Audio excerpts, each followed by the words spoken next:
পরিশ্রম চায়, কাজ চায়, অনেক পড়াশোনা দাবি করে।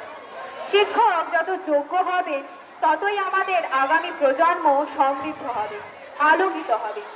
এটা অন্য কোনো পেশার মতোই শুধু একটা পেশা নয়।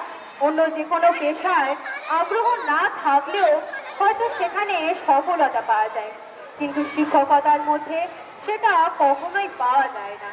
যে শিক্ষক এই পেশার প্রতি শ্রদ্ধা রাখে এবং আগ্রহী, তিনি সকলের ওপর ইতিবাচক প্রভাব বিস্তার করতে পারেন।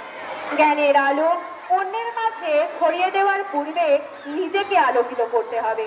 সাধারণত কিছু মৌলিক বৈশিষ্ট্য থাকা প্রয়োজন, যেমন কর্মক্ষেত্রে অত্যন্ত সৎ, দয়া, ভালোবাসা, স্নেহ, মমতা, সহনশীলতা, বিচক্ষণতা, সময় সম্পর্কে অত্যন্ত সচেতন থাকা ইত্যাদি।